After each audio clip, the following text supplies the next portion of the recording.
So I have a maybe slightly weird relationship with Craven's The Hills Have Eyes. I feel like, based upon its place in the horror film culture, that I ought to love this film, have seen it 10 times, and talk about my favourite scenes from it over the internet with people who've loved the film since before I was born. And, well, I sort of do. I've seen it like 3 times max, including just this last time. Less than an hour before I started writing this did I finish viewing it once more. It is a blast, totally wild, pretty unpredictable in a purely visceral sense. As what we might consider exploitation fare, it is really good stuff.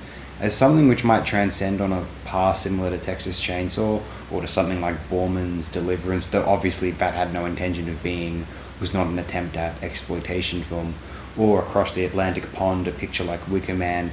I don't know if we can put Straw Dogs in this category. It is closer to something like Deliverance in intent. And Wicker Man was an attempt at a relatively classy horror film as far as those went at the time. There is a lot to love about The Hills Have Eyes, a very dense, at times very you are there, what would I do atmosphere. Lots of visceral, arresting moments, so many moments in the plot one is anticipating, dreading the onset of when revisiting it. The script is full of many memorable moments, actually. It feels like a working earlier draft of a script that had to be toned down because it was too ridiculous or the budget couldn't permit it, or they really threw it all into the film's runtime.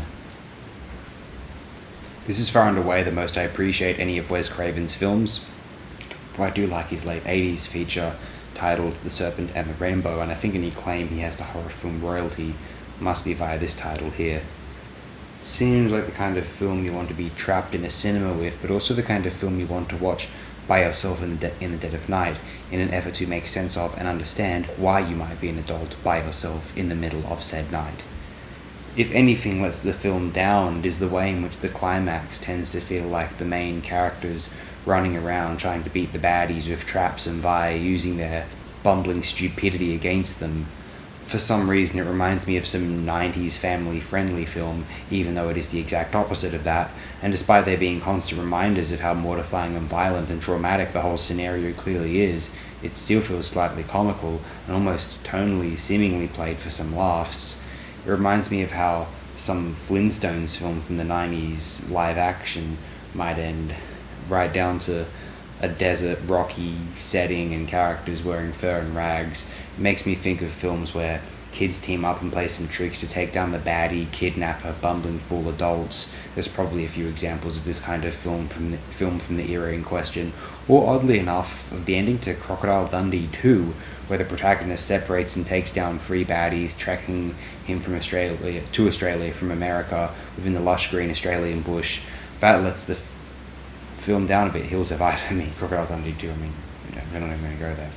Jesus Christ. But it's also part of the fun. You sort of just have to take it or leave it, really.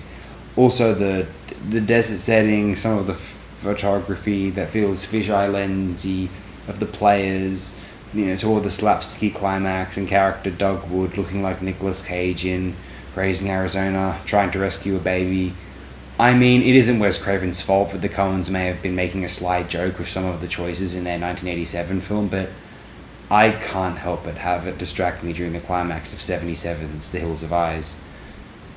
Maybe because it had been remade in the 2000s, which is how I first heard of it as a younger kid, and that title and poster creeped me something vicious, but not as much as a poster I saw for fucking that Silent Hill movie, or a DVD of an older film, Child's Play, or when I first heard of the Texas Chainsaw Massacre. I was in my family's car, we were waiting in traffic somewhere or other, and I saw a poster for a film just plastered on a wall, the Texas Chainsaw Massacre.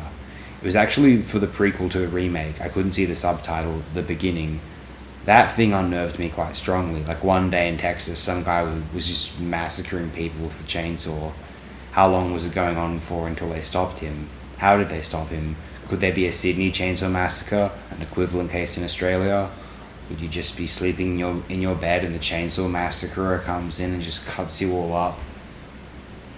But maybe because it had been remade in the 2000s, The Hills Have Eyes, is why I assumed it was a super major horror film classic, but maybe at one time it was wholly considered that, although it doesn't seem to be cited as much in the 2010s onward, or so I have noticed.